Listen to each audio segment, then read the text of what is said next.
This is a Film Stories original podcast. We made this.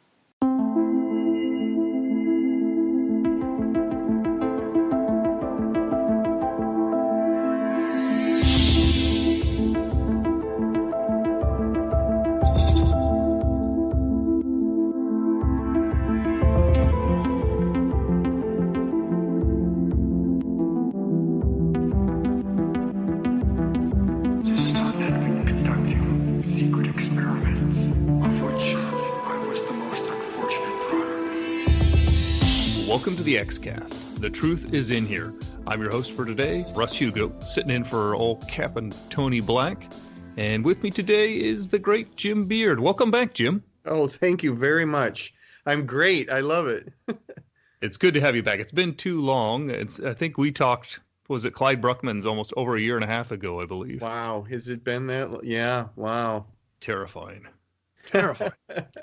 Well, boy, the world had to reset itself after that, coming together of minds for that. Well, it's great to talk to you again. So thanks. Same here. I wish this episode was as great as Clyde Bruckman. Yeah, it's hard to compete with Clyde Bruckman. I mean, being one of the best television shows episodes, period. So, in context, we may have some nice things to say about this episode we're talking about today. There is. And speaking of today, we're going to be talking about the episode is Roadrunners, the First Generation. In all actuality, it's Travelers, and it was Season 5, Episode 15. It aired March 29th, 1998, directed by William A. Graham, and written by Chris Carter, and John Shaban. So, I assume you're familiar with the IMDb quiz that prefaces every X-Cast. And now it is your turn to guess what the IMDb score is for Travelers. I'm going to say maybe 5. All right. Maybe because you're less familiar with how they skew things in the IMDb, I'm going to ask you this then. Where do you think it ranks within Season 5's episodes? I'm going to say low. 3, 4. 3 or 4 from the bottom? Yeah. Yes. Well, you are on the money with that. So it's actually tied with All Souls. And then the only one lower than that is Schizogyny. So it's in the bottom 3. So you are totally correct. And the IMDb score it has right now is 7.6. Oh, wow. Yeah, they skew high. You think? Yeah.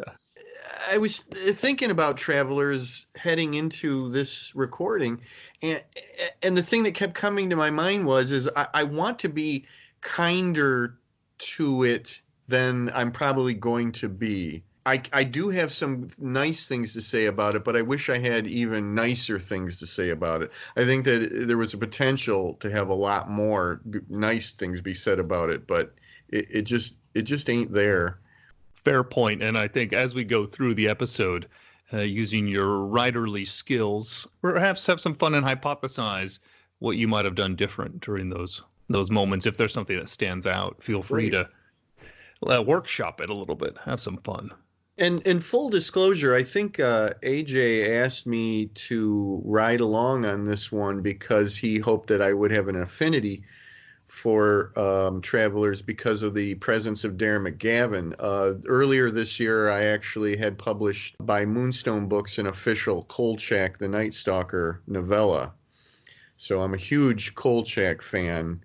And I think that's, he was probably hoping there was going to be some connectivity there with this episode.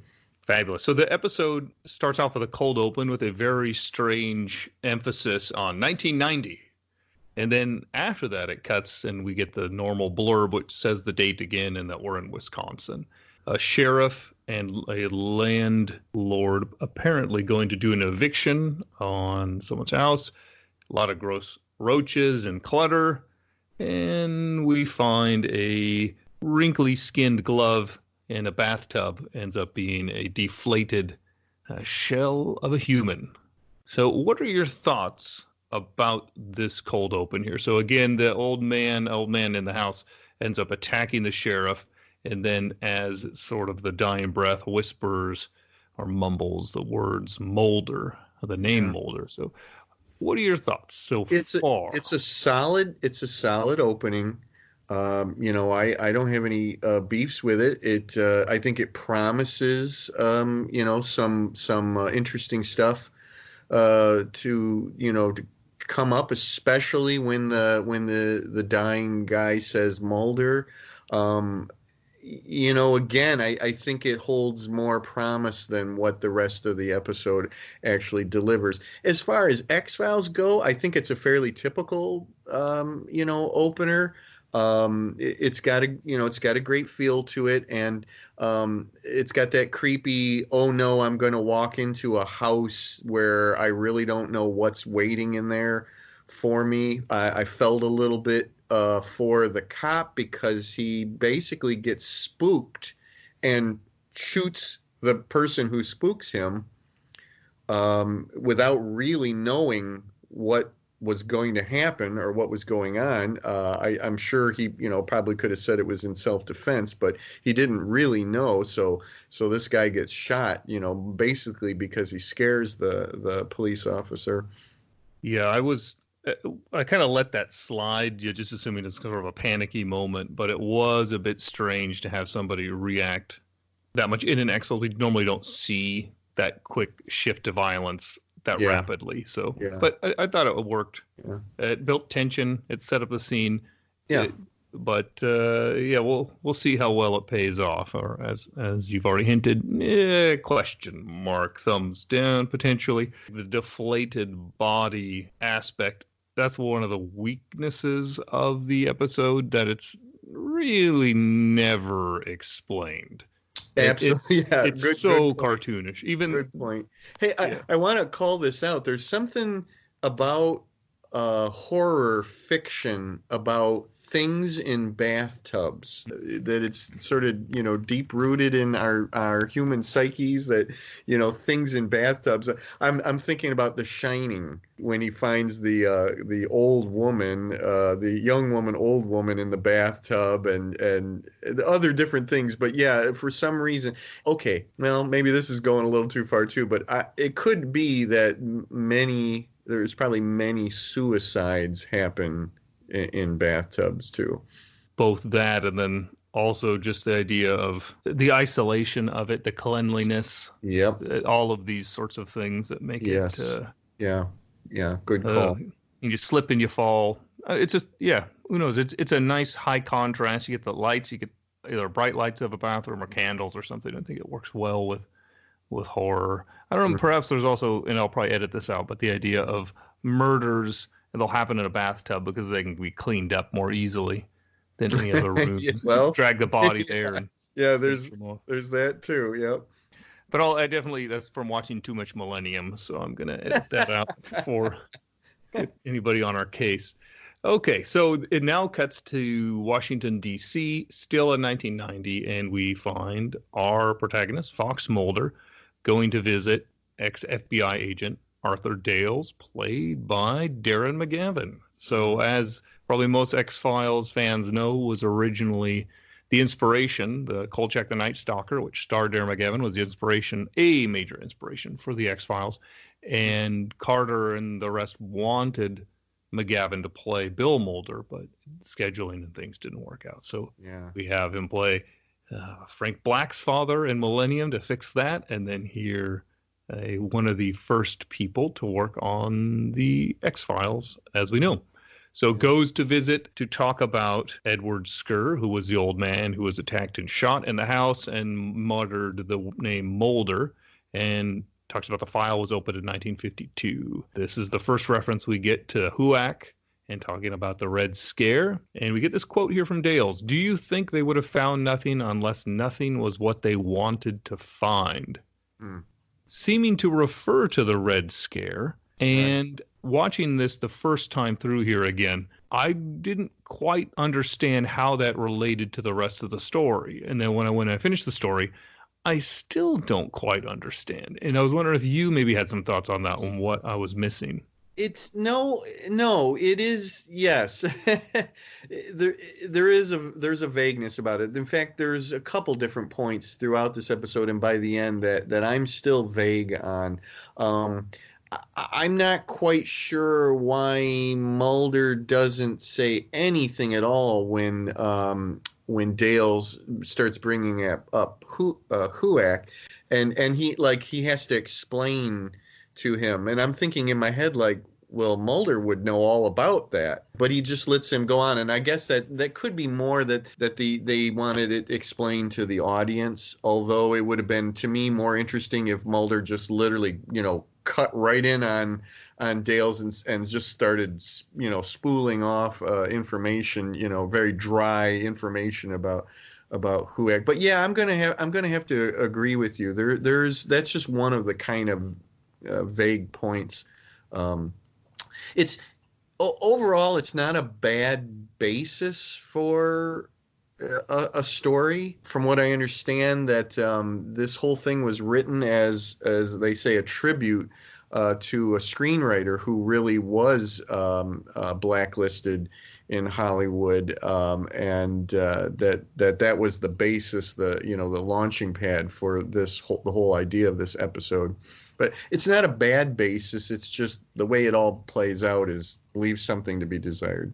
Yeah, and to push on this a little bit more, he initially just discusses the House on Un-American Activities Committee, and then says that, quote, "Do you think they would have found nothing unless nothing was what they wanted to find?"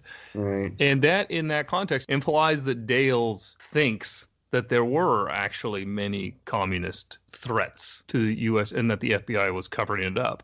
Of course, we could say, oh, it's covering up the X file itself. But yeah. It's at this point, it's not disambiguated. And why would Dales have jumped to that? Because that's not what they're talking about. So I felt it was a little clumsy of a transition. Yeah, my assumption is that both things are going on. They are really looking for communists, and they are trying to cover up this X file. And it might have been a sort of a perfect conjoining for them, the government, to say, well, we can kind of fold this thing that we're trying to hide in with the Red Scare, the Red Menace thing. I'm sure it probably began as a and I use the term loosely, honest search for communists, but that they just saw, oh, hey, we could use this, also to cover up this weird thing that's going on.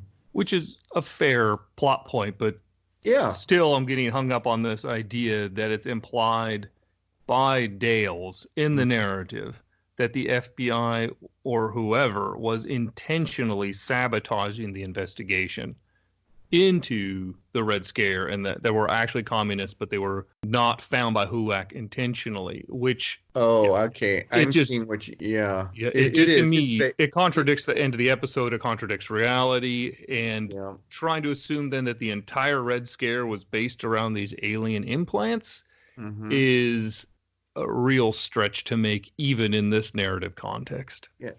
Unless it is like what I was putting forth, which is that they decided to take something that was already going on, the hunt, the witch hunt, and use that as a cover for these people that had been experimented upon. Which is fair, but we only have 3 of them in a localized area. Yeah. And when you're talking about all of the names mentioned in Hollywood and the rest, it would be I could understand it covering up some of those, but then why would it be a problem for them just to say, we found these 3 communists and we killed them?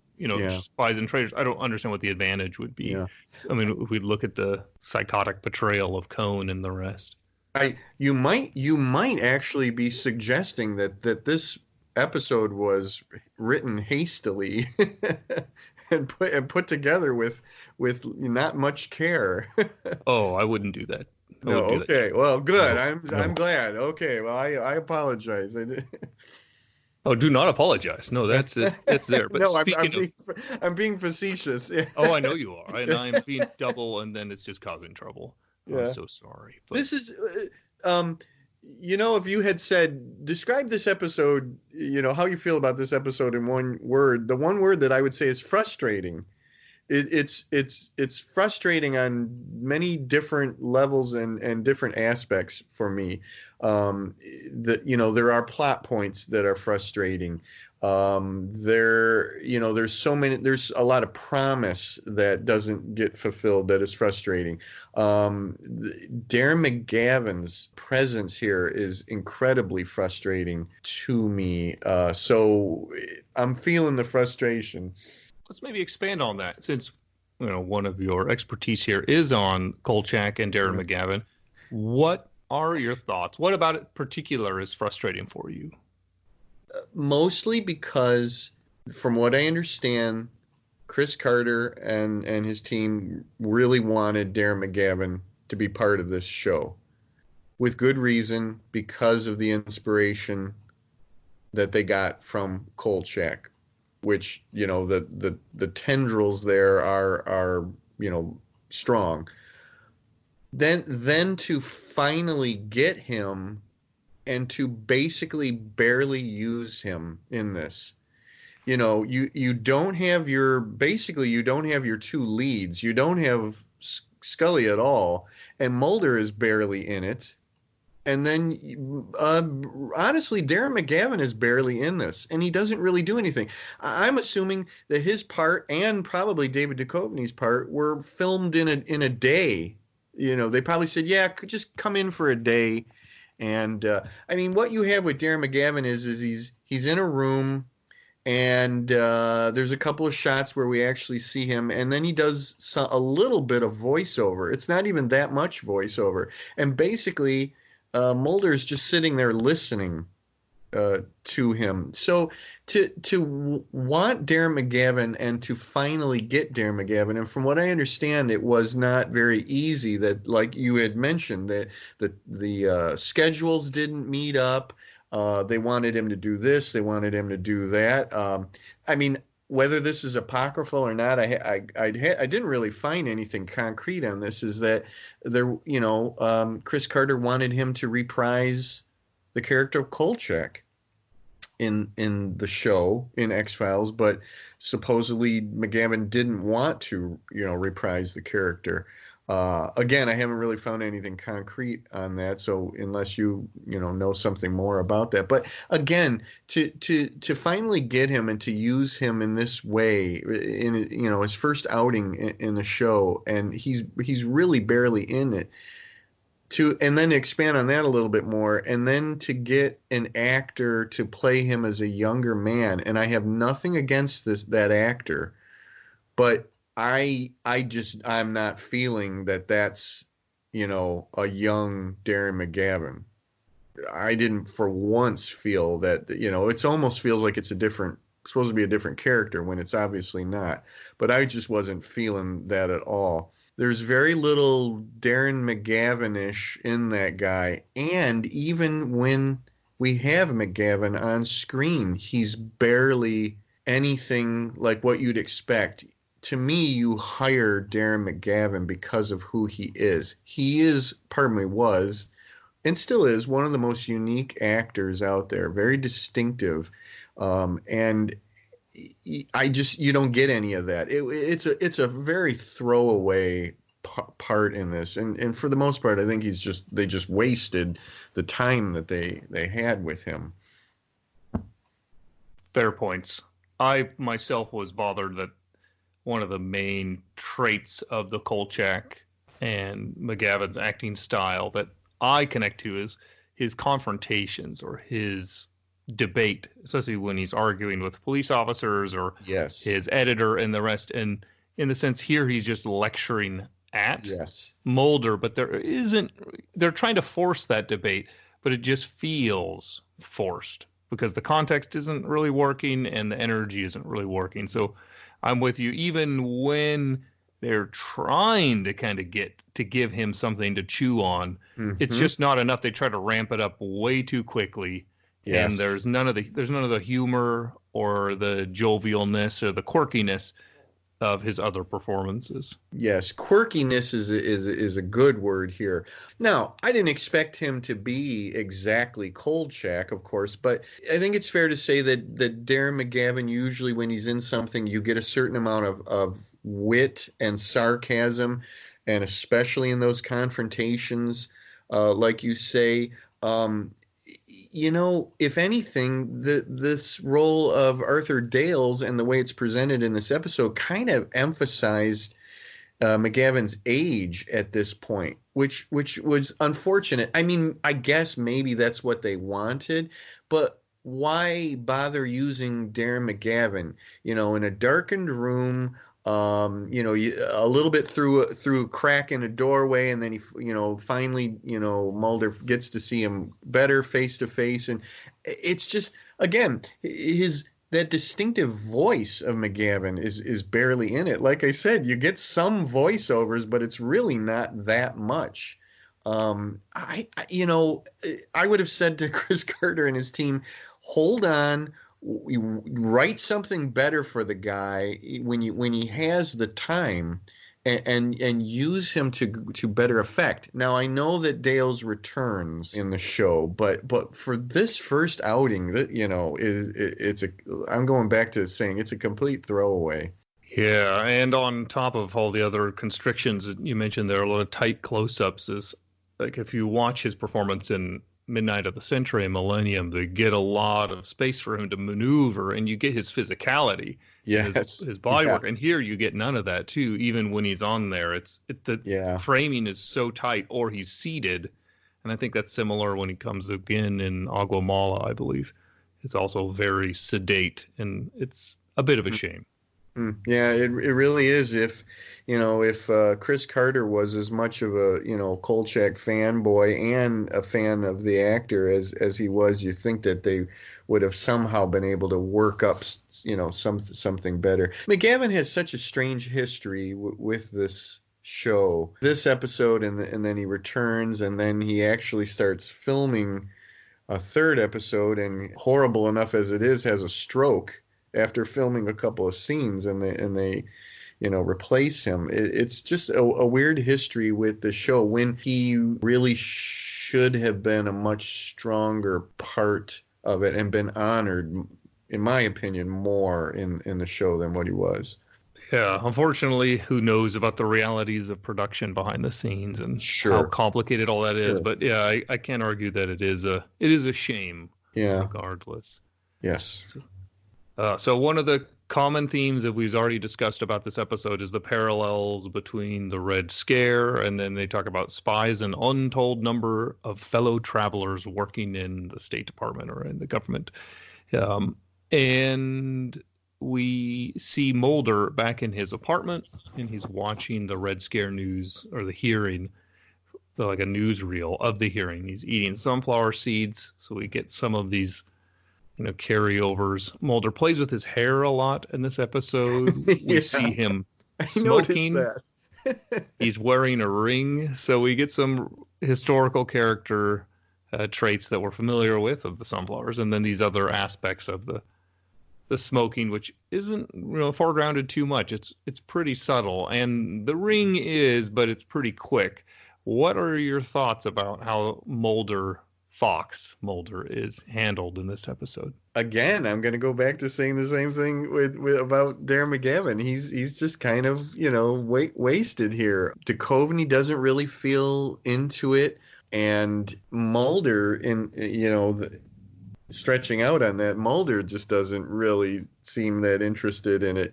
Even when he has to lay the strong arm on Dales by saying, okay, fine, I'll just get a subpoena on you. There just doesn't seem to be much oomph in the whole thing. And especially when Mulder's dad is involved in this, which that's another kind of, to me, of a vague thing about this.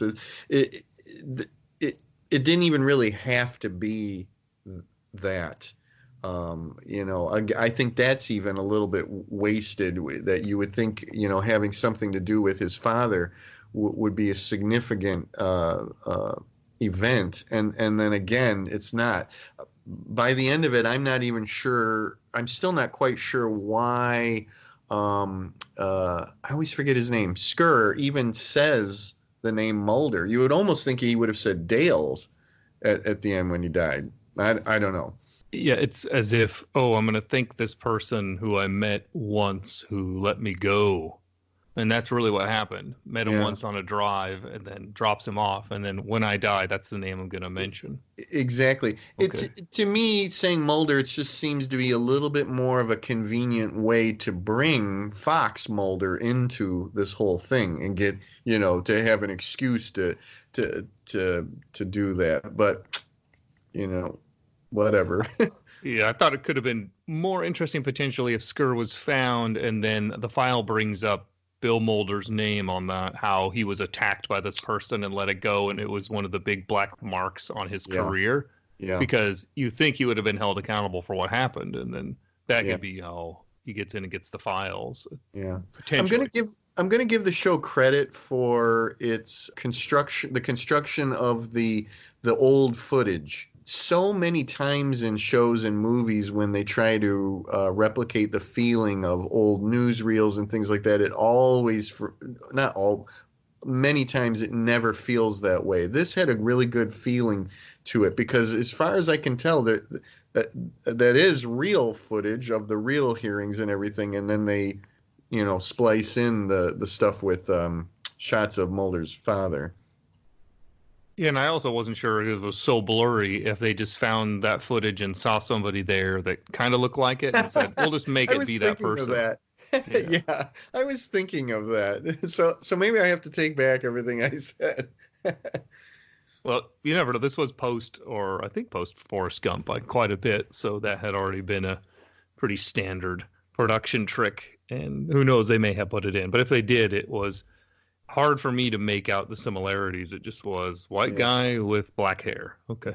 Speaking of which, of CGI effects, and it's a shame because today we have the technology to de-age actors for more than just a few seconds on film. We can get entire long scenes with them. I'm looking at the Marvel movies right now and the different actors they've done that with. That would have been wonderful if they had been able to take Darren McGavin and have him film all that stuff in the 50s, but then de-age him, with the use of CGI. Give him something more to do. I do agree with your point about the actor they have playing younger Dales, and that does a fine job, but do not see any similarities at all. Yeah, Frederick Lane is his name, and I'm not slamming him. He does a competent job. The filming of this is all competent. I get no complaints. The scenes in the 50s, feel good. Everything looks good. Costuming. Nobody's doing anything that looks out of the normal. Doing or saying anything out of the normal for the 1950s. There was no jarring things that kind of took me out of the fiction of it. There's some good quality as far as that production goes. Especially the feeling of the bar. The Night Owl, I liked the little bit of smokiness, not too much, and the neon and the warmth of the light. I think that did a pretty good job. Some of the acting, however, I really hurt the episode, in my opinion. Name somebody. And it better not be the one that I name there's somebody. Two. Well, you could name yours first then. How about that? No, I wanted to actually say that I enjoyed the character and the actress. It's her name is Dorothy. She's the secretary. Yeah, well, she's actually the one I was gonna speak positive. I've seen her in quite a few other things, and she's always good. She's very. I've made notes. She seems such a theatrical actress. It's a stage actress in the way she does it, but yet can still blend in enough that it adds a nice aesthetic to the scene, and it's also fun that she is basically the progenitor of the creator of the X-Files. And people often say it's Arthur Dales, but according to this episode, we have no evidence how much more work he went. And at this point, she's the one who created it, and also her knowledge of it is beyond whatever else. And the character, I don't think, gets enough credit in lore of the X-Files. What were you going to say? I love it, and I'm so glad that you said that, because that's in my notes too. It might be the one single thing, the one single reason why we should not just forget this episode, file it away, flush it down the toilet, whatever, is because of this one important thing to the entire concept of the X-Files. This is the woman that named the X-Files. And I love it because it's sort of an afterthought, or even not necessarily a mistake, but it's just a happenstance. I love it because you got too full, so it had to overflow into X.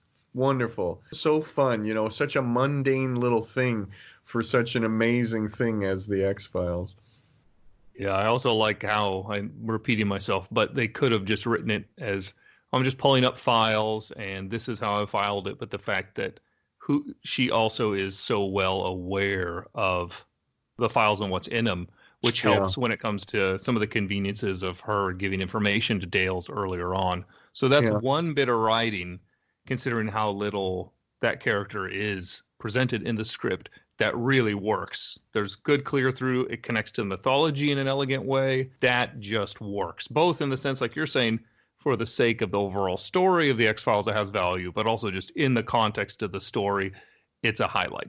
Yeah. One of my most favorite things when I'm watching a TV series or a movie is a minor character who, because of a combination of the writing and the actor, elevates that character, that scene, to something greater. And that makes you say afterwards, boy, I'd really like to have seen more of that character. And Dorothy, played by Jane Perry, is one of those characters. She's, more than just a secretary. She does something with the printed words in the script. She's a little bit more than a 1950s secretary, and I'd love to have seen more of her in this episode or in other episodes. Yeah, and sometimes the X-Files does a good job of being subtle, and in this case, I think another show might have hammered it home by making it very clear that she is 100% competent and prepared and basically doing the work of an agent or a detective, but because of the restrictions of the time, that opportunity is not presented to her, but she's still excelling in this position and seems to be getting some degree of respect from Dales. But again, if they would have spent more time, we could have maybe explored that a little bit more, and it would have been more of an interesting episode. To use a Marvel metaphor, she could have been the Agent Carter of the X-Files. Yeah.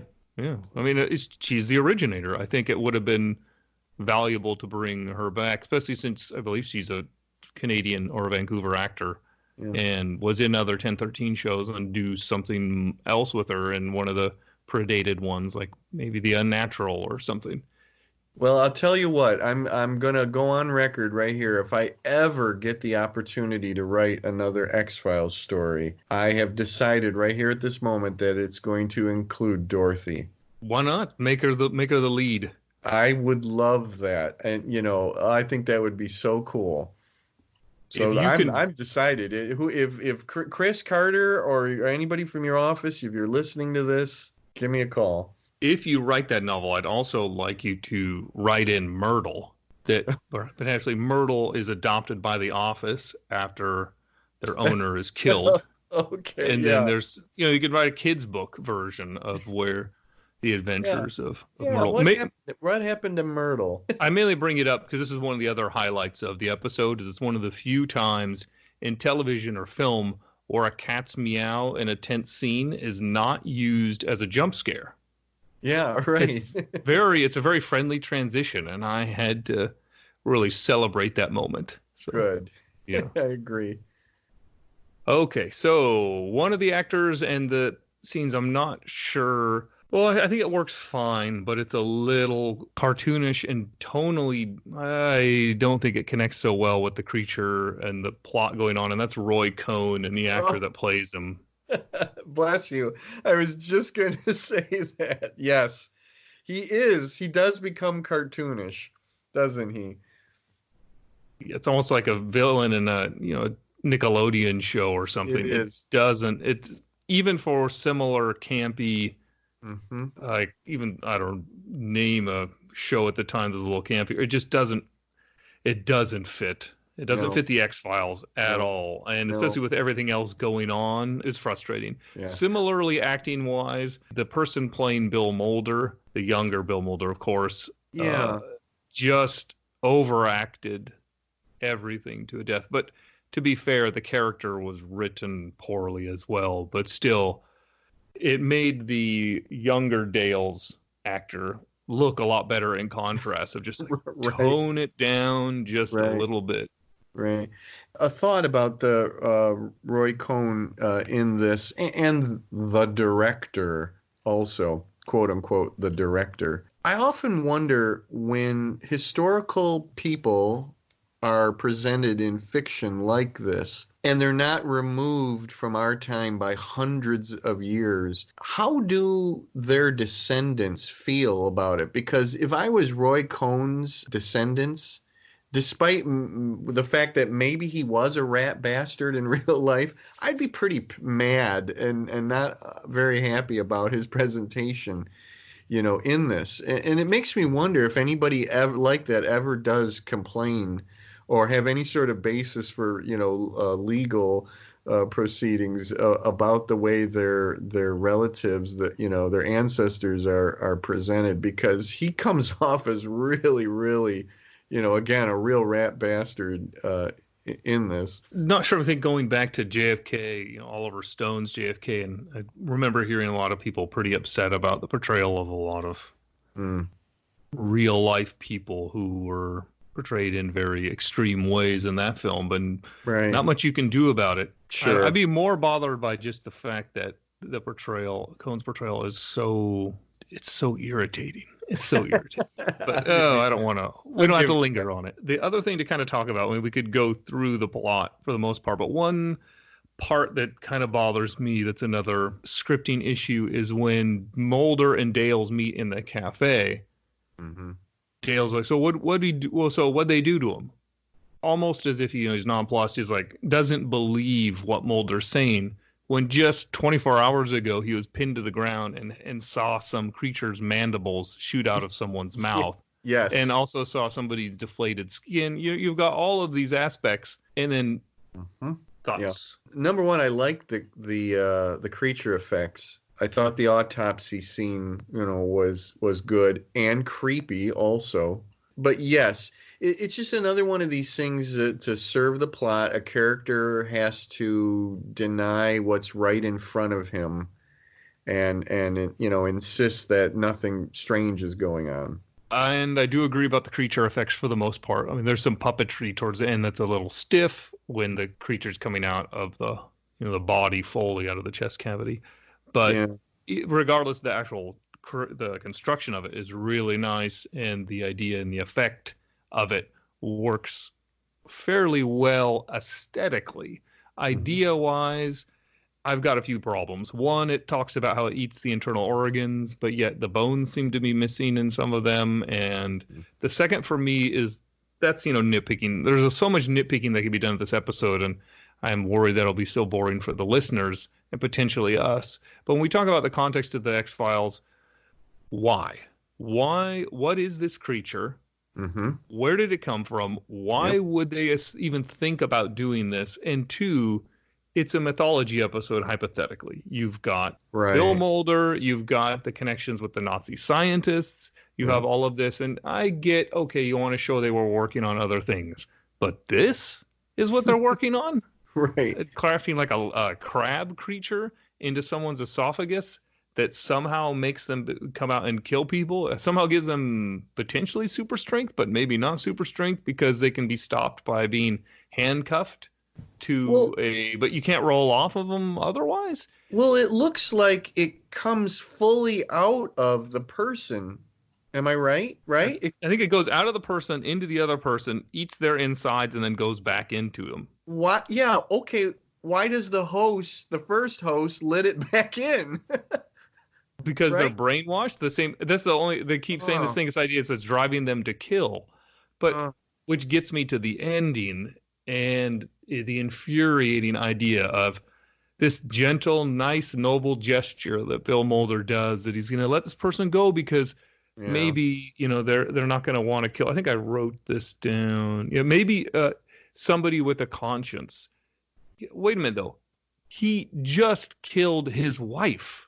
Yeah. It's not like he killed the agent because earlier it's like he killed the agent because of something he did to him.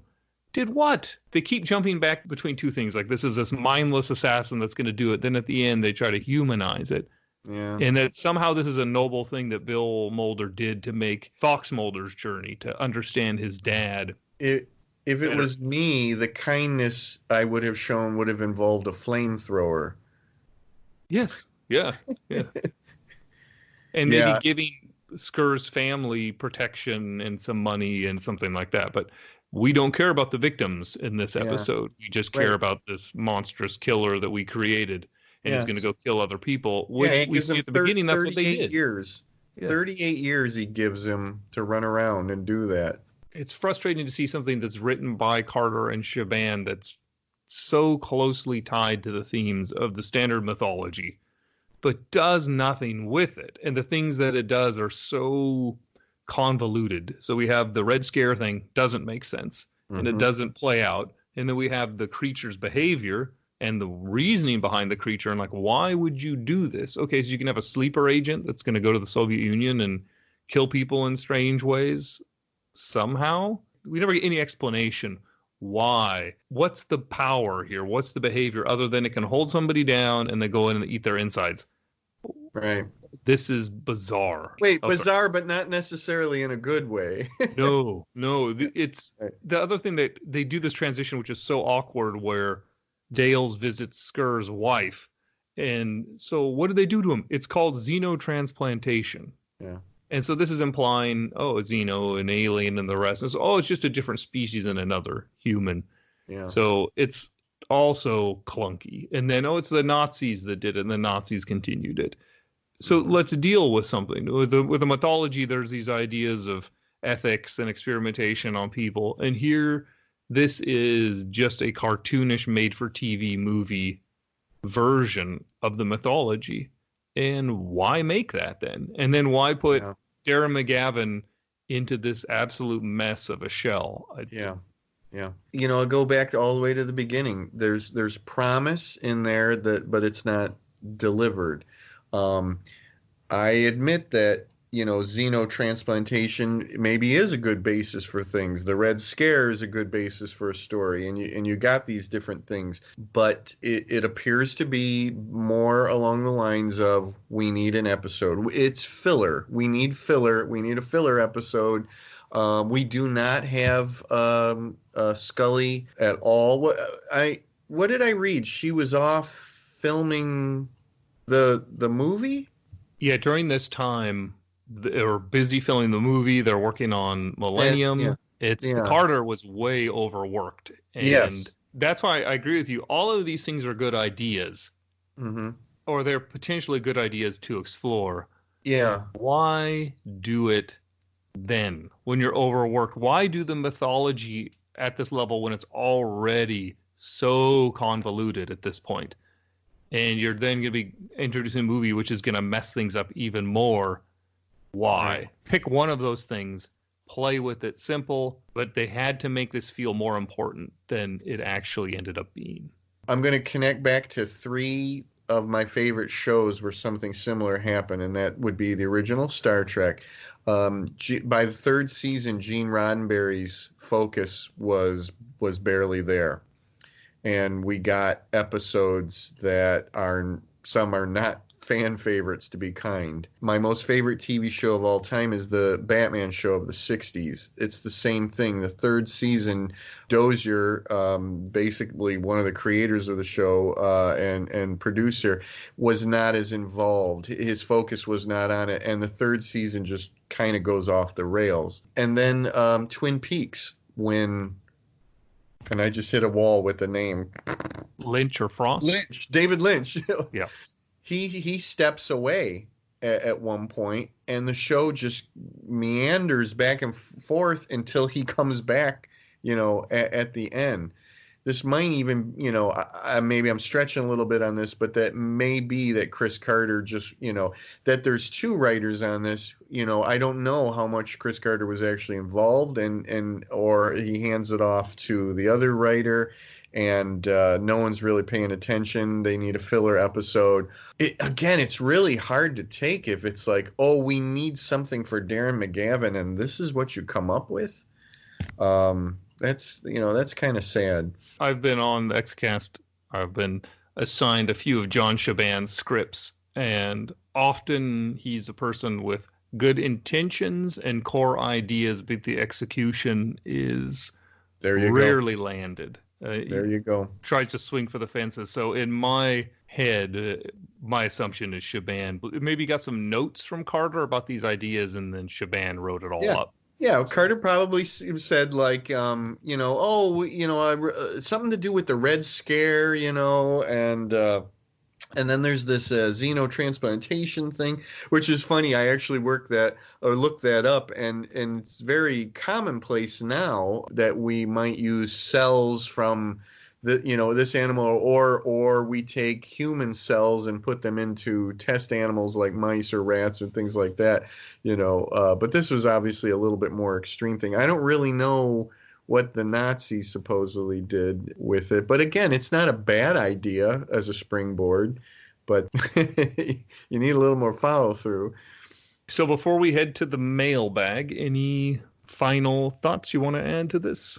I wonder for X-Files fans who are much more diehard than me, if it bothers them that, as you say, this is more or less a mythology, episode, that this would have to be kind of plugged into all of that. Overall, and I think we've said it, many times so far, but overall, good idea, but not very well executed. And there's a little bit of trivia you hinted at earlier, which I got further explanation from the X-Files fandom wiki. So that Spotnitz, they credit in there Spotnitz and Shaban. Oh, sorry, they don't credit, but they say writers Spotnitz and Shaban, even though he didn't write them, but just because they're both X-Files writers, had a teacher at the American Film Institute named Howard Dimsdale, who was blacklisted during the McCarthy era, and during that time used the pseudonym Arthur Dales so he could continue to publish his works. So that's the person and the reason for the tribute there. Yeah, I get it. All right, let's head over to the mailbag.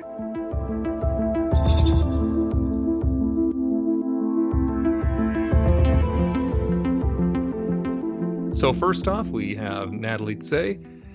Good continuity that they don't use the same Hoover building set since it hadn't been built yet. Mr. Mulder refers to his family even though Fox Mulder wasn't born yet.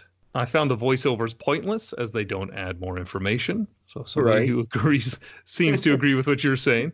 And also agrees with us about this. I love the secretary's explanation of the X-Files origin. It's nice to finally learn this. The guy ordering Dales around is great. I like his nonchalant. And then finally, why did men stop wearing stylish hats? They look great. That may be the biggest question of all. And then we have Annie Afluare. Hopefully I got that name pronounced roughly correctly, and my apologies if not. Sincerely, I thought this was a great pilot to an X-Files prequel. It doesn't get a lot of love because Mulder and Scully aren't really in this one, but it's an interesting beginning to our favorite division in the FBI. Michael Little follows up saying, yep, feels like a backdoor pilot. So what do you think about that? That sparked something in me. I like that idea. I like that thought a lot. And then that would be, especially if Dorothy's going to be in it. That's not a bad idea at all. Again, if I got the chance to write another short story or even an X-Files novel, I think that's what it might be. It might be completely set in the 1950s. And with Dales and Dorothy, and add in a few more characters, and they would still be kind of trying to avoid Cone. Could be fun stuff. I agree. Get working on that there, boss. Okay. I wish.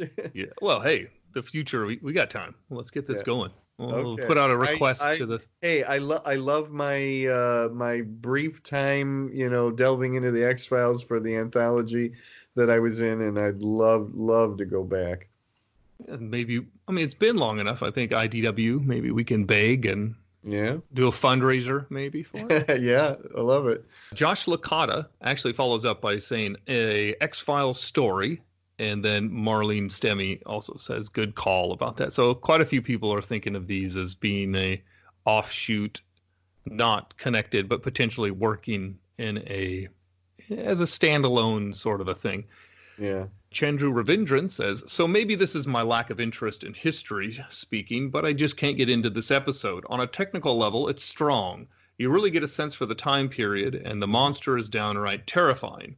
I am not against episodes not having Mulder or Scully or both, but I cannot get through this episode without taking a break. It just bores me to death, and part of it was that I don't have an interest in the subject matter.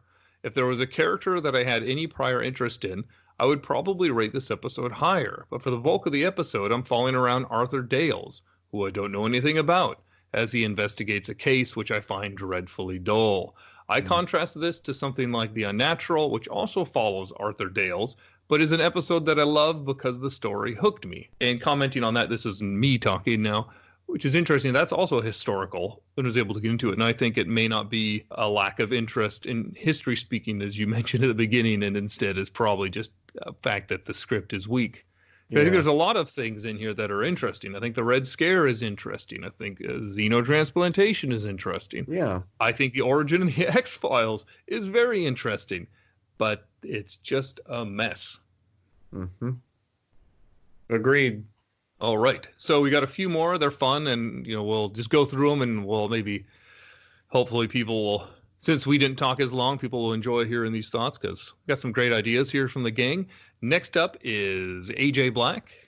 This is a great episode and one that's vastly underrated in general, probably because there's no Scully and not even that much Mulder. If you look past that, though, it's filled with a different kind of mythology.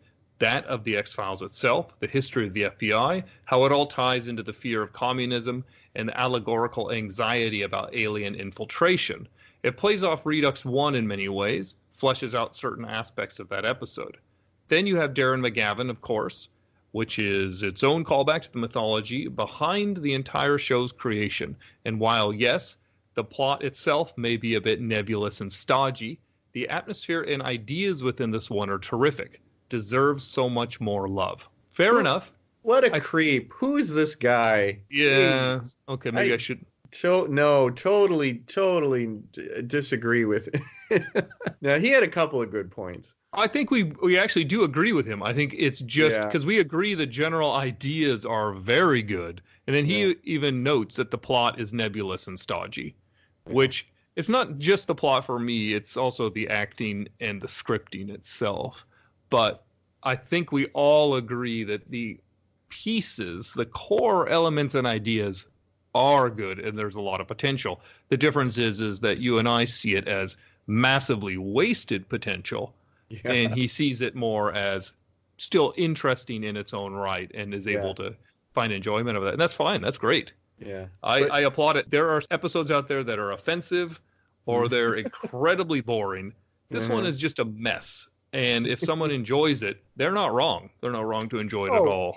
Absolutely. So. As much as I joke around. No. I know you're not saying that, too, to be clear. Yeah. I think just voicing it. Yeah. I almost feel like he's saying any Darren McGavin is good, but I'm not sure I would, if that is what he's saying, I'm not sure I would agree with I don't think he is. I think he's saying, then you have Darren McGavin, of course, which is its own callback to the mythology. So I think it's more of Tony is a very well, he runs the X-Cast, so he's incredibly well versed in the mythology and the ins and outs of the X-Files.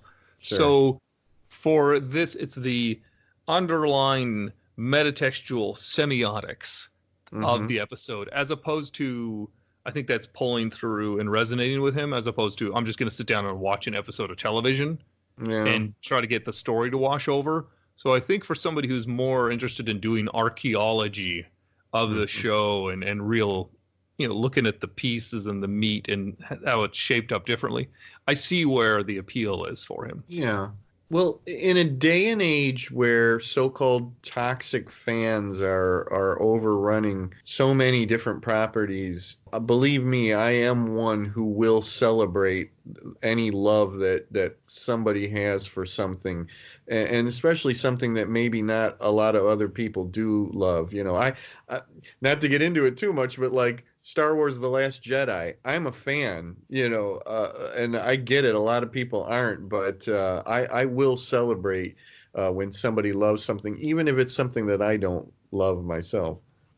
Yeah. I only have issues when the construction of the media is cynical or exploitative or ethically problematic. And then at that point, especially if something is incredibly pretentious and is also cynical and is also ethically problematic, where you have this holy grail of which I would say Twin Peaks season 3, and then the overall quality is also drinking the Kool-Aid level of whatever. That's where things bother me. But something like this, where especially in the context of, I don't think it's actually intending to be cynical. I think this is just a casualty of people being overworked in an insane season of high quality stuff. They got a movie coming out. They're running Millennium, all of this stuff going on, and some things are just going to get dropped. And I can't get angry at it other than wishing for a different future, like you said, for something better for Darren McGavin. But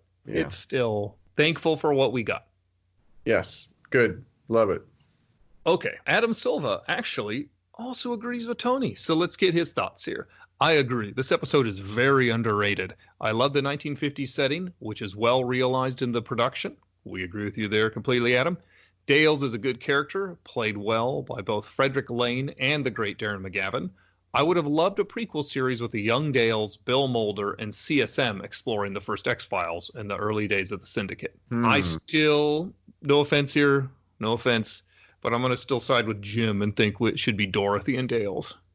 Yeah. I think Mulder could be like a Krychek character who you don't know where the allegiances lie. And CSM could maybe be in there, but I think having other folks might have been nice. So it doesn't pollute the mythology too much with too much information. Because I don't think if we did a prequel series, we'd want to know too much about CSM and Bill Mulder anyways. I think that can just cause headaches, and might be good to have some fresh characters that can dip in and out, but I prefer the musings of the cigarette smoking man idea where unreliable narrators, confusion, and the rest if you're going to present something historical. But that's just me. What are your thoughts there? To bring up to bring up Star Wars again, it's the sometimes frustration that Star Wars fans have when you get a new project, but it always somehow has to include the Jedi and the Force. Mandalorian, I'm looking at you. Solo, I'm looking at you. And Rogue One, I'm looking at you too. Not everything has to have cigarette smoking man in it, right? I am becoming more and more fixated on this idea that this was a backdoor pilot. Or that, somebody, Chris Carter or whoever, did actually think that, what, maybe if this strikes a chord with viewers, we could do something, with this as a show of its own. So I'm becoming more and more fascinated by this idea. And we're heading into Mark O'Brien's comment. An excellent prequel episode to follow on from Unusual Suspects. Wish they made more like a Krychek one. And we finally get Darren McGavin at the third time lucky. The atmosphere of this episode is very early conspiracy season 1 X-Files with nods to All the President's Men too. Love young, naive Mulder in this episode finding out more about young Bill, who he's delightfully distanced to, and his wedding ring on for Foley, but he's smoking? Also, old and young Arthur Dale give brilliant performances as the old sage and young idealistic agent who sees what he wasn't meant to see, drawn into the darkness of real-life murky characters like Roy Cohn and J. Edgar. A good early setup for the conspiracy, showing the alien-human hybrid technology was already on its way. The Scully nod is great as the X-Files are started in the overflow from the unexplained section in the U, and a great example of Bill Mulder trying to do the right thing from the inside after throwing in with the bad guys. It was a real history lesson in the 90s to see how paranoid McCarthy America was, and resonates with a lot of the heinous stuff that happened in real history after the end of the X-Files original run. The cinematography is second to none the whole way through, and was a good chance for the series to breathe after the huge Patient X two-parter. What are your thoughts? There's a lot in there. Wow, they've almost convinced me that it's much better than I thought. Some great thoughts. I'm certainly not going to argue, all of those. I love the passion they have for it. Yeah, I'm just going to say, yeah, okay. I think at this point, it's an issue of taste. There are things that I think we could all agree on and things that go. And I, again, applaud the celebration of these aspects. And if people, if it resonated more than it did for us, fabulous. Wow, it's similar. It's refreshing. It is. It's nice. To be quite honest. Well, that's what's great, I think, about the X-Cast is compared to a lot of fandoms out there, there is not a lot of unnecessary negativity or even positivity. I think people here can disagree easily in friendly ways, and just the community online, the Facebook group is great. People can, no one is so invested in fighting over anything. It's a lot of fun. We had another positive vote here by Stephen Crabtree, agreeing with many above. I've always enjoyed Travelers immensely and was disappointed to find it ranking at the bottom of the X-Files basement poll of season 5. The obvious place to start is the performance by McGavin, with voiceover reminiscent of but distinct from that in Kolchak. A good but naive man having his eyes opened for the first time, much like Mulder here and in Unusual Suspects. I guess we kind of touched on that enough, so we'll keep going. Yeah. The set design, vehicles, and costuming really do help to immerse you in the 50s, and the behind-the-scenes crew deserve all due credit for their efforts. I agree 100%. Same here. As to the sometimes complaint about Dale's being uninteresting, I disagree. For both portrayals, as suggested above, I'd fully endorse an original or an origin spin-off about Dale's Mulder Sr. and young CSM, maybe even bringing in younger versions of the well-manicured man, Victor Klemper, and others. The origin of the X designation, Plenty of Room, is cute, though admittedly a bit illogical. Why reserve so much space if you don't need it? I'm not sure I follow that there, because you just have an overflow space, and it doesn't have, because there's not going to be other stuff in there to clutter it, so you won't lose other files as easily. Yeah, they kind of lost me on that one. But hey, we can agree to disagree, and friendship prevails, happiness prevails. That being said, the heavily redacted reports, the subtle 50s slang, and the aside about having toxicology reports in 6 to 8 weeks all are some nice realism. Wait, that's in my notes. I thought, there's no time for it. Yeah, I actually wrote that down. Toxicology, 6 to 8 weeks. Boy, oh boy, it was that a time machine. Yeah, good points there too. Yeah, it reminds me of how long it took for photographs to be developed when I was little. Oh, time! What a terrifying beast. As a student of American history and politics, I also have to admire the portrayal of Roy Cohn, a real-world figure that fits oh so well into the X-Files mythology. Very well acted based on historic reports of Cohn's personality and demeanor. And to that, I will defer to you, since I don't know, and by you I mean Stephen Crabtree, because I don't actually know anything about that. If that's how he supposedly behaved, hey, then I'll take back what I said. It still feels weird as an outsider to me, but that's good to know. It's helpful to get your impression, and I appreciate that. This goes into the saying, which is just because we can do something doesn't necessarily mean we should. You made a really good point, is that the way he's presented didn't feel right for the X-Files, that it was over the top. I agree. It could have still have been done and been fairly historically accurate if that is the way he was, and to have it feel more, like part of this universe that was already being built. So yeah, not too agreeing on that one. I agree more with you. Yeah, I think that's a good point about it fitting, but it is still helpful or an interesting perspective to get. And then finally, I'll just sum it up. Basically, a love to the creature, the monster effects.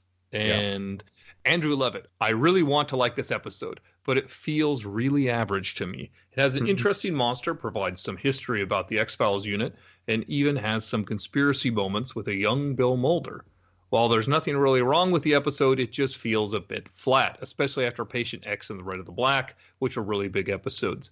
So one of the few people who don't like it in the comment section so far, but I think that we both think, differently, is that there are quite a few things that are really wrong with it. But maybe that's just the impression transitioning into flat.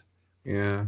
Average is not a bad word to use here at all. Maybe that's something that we could all sort of meet in the middle, on in with that term, average. I think that's where we kind of sat anyways, in the sense there's some great things or some good things and some not so good things. But I don't think there's anything in the episode that's terrible.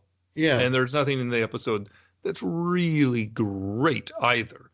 And that's fine. Not everything can be. And hey, there are so many worse things of television out there. So hooray for the X-Files. And if this is a bad episode or an average episode, we're doing great. And we are. Bless the X-Files. Kimon Karamidis. I hope it's a Midas, not Midas. For all the talk that Dark Skies was an X-Files ripoff, this particular episode is rather the reverse. The 1950s, 60s photography, real people cameos, and the spider alien that comes out of the mouth are all straight from Dark Skies, which had aired a year earlier. Now, that's fun. I had never watched Dark Skies. I remember seeing an ad for it, but I knew nothing about that. Yeah, I've never seen it myself. I'm trying to think back. At that time, I probably said, oh, well, so, why not just watch the X-Files? And also notes, I love that they later used the same actor for Hoover in Millennium's Matryoshka. And Adam Silva notes that he also appeared as Hoover in Musings of a Cigarette Smoking Man. Oh, nice continuity there. Yeah, that is, especially cross show. And then finally, here we go. Michael Little states, I've always thought that Travelers was a fairly underrated episode. So we have another person who really enjoys it, which is great. It has its share of WTF moments, the wedding ring, Mulder smoking, and I'm not sure I feel about Bill Mulder's choice at the end. Some of the dialogue is a bit hammy too, but I would totally watch an X-Files prequel series set during the Red Scare days. This is a deep cut episode of the show, if there ever was one. There's that word again, underrated. Interesting. And prequel. So this goes back to maybe this should be a series of books here, Jim. Okay. So contact the head office. I love it. I love it. Please. I wish they would contact me. Folks are so busy. So busy. Yeah. Carpal tunnel, all of that they got to deal with. So I think in sum, it's great to see that the X-Cast community seems to be very much in favor of the episode. I would have watched this first run, but when I rewatched it yesterday, it didn't really hit my brain like, oh, sure, yeah. I didn't really remember it at all. Obviously, I watched it and forgot it. So that might be my ultimate review right there. And finally, now that we're to the end of the episode, what have you been up to with your things you want to share with listeners? Let's start maybe by talking about the Kolchak book. Sure. What's the name and where can people find it? I think that's very appropriate. Yes. If you go to moonstonebooks.com, probably, I think right there on their front page, you're going to see an image of the book. It's called Kolchak, The Last Temptation. It is a novella, a short novel, and there's also an essay that I have in there about my interest in Kolchak and then how the novella came to pass. It's available in both soft cover and an exclusive online hardcover, which I actually have one, and it's just gorgeous. It's got a beautiful cover by the amazing Mark Maddox, who just does one of the best Darren McGavin Kolchak likenesses I have ever seen. I was so thrilled that they got him to do the cover for it. But it's one of my proudest moments of writing. And I've heard back from some readers who feel that I captured Darren McGavin in the dialogue, and there's no higher compliment to me, because that's obviously what I was trying for. So there is that, and I know we've mentioned it a few times throughout this recording, but I did actually write an official X-Files short story. IDW a few years back did a series, a trilogy of anthologies, X-Files anthologies, and I'm in the third and last of them, called X-Files Secret Agendas. And my story is called Desperately Seeking Mothman. And for all of you Mulder fans out there, it is fairly Mulder-centric of a story, although Scully is in the story. And love to hear some feedback on that, and the Moonstone Kolchak novella. Terrific. And by the time this episode comes out, it may not be on the cover. So just again, search for Kolchak's Last Temptation. So there's actually I think there's like a drop down where you can search through themes or and Kolchak. Obviously, Moonstone has been putting out Kolchak material for quite a while now, so that it's a major part of their website, and it should come up under Kolchak: The Last Temptation.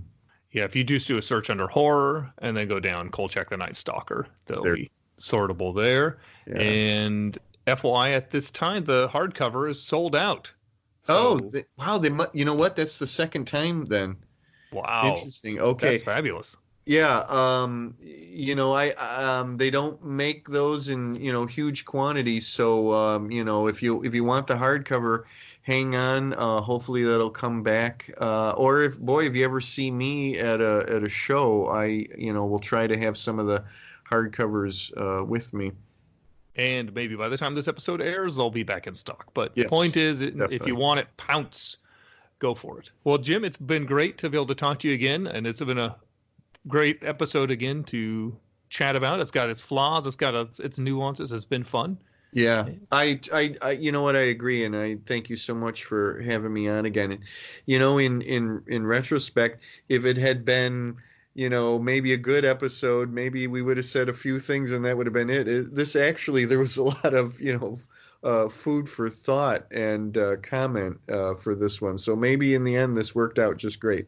Oh, it's a fun way to go. I think that's one of the issues when even we did Clyde Bruckman's, is that it's been talked about so much already. There you go. It is such a well-deserved praised episode that sometimes these overlooked episodes are a lot more fun. So like I've had to do some of the Shaban ones like Caddish and El Mundo Gira, and it's surprising how much more fun it is to talk about because you get more meat to chew on and things to play off, and they often touch on some intense subjects outside of the show, real world ones. So even like the Red Scare and things. So it's fun. So thanks, Tony, for letting us chat in, because I am filling in for him as well. So we're both pseudo guests here. Yeah.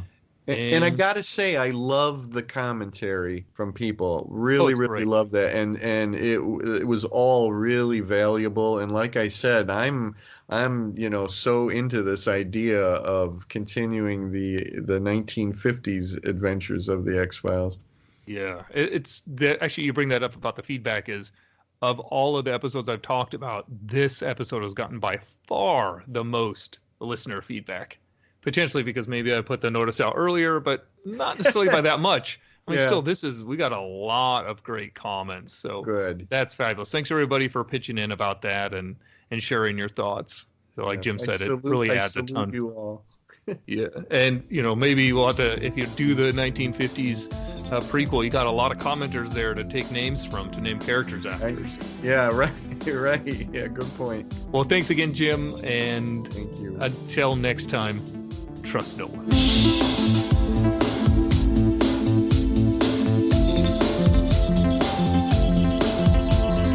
The Xcast, an X-Files podcast, is produced and hosted by Tony Black, alongside a dedicated team of podcasters and X-Files fans. You can find the show on Twitter at the X_cast, on Facebook by typing in the Xcast, or inside our group, the X-Files Basement, an Xcast podcast fan group, plus on Instagram by typing in the XFcast.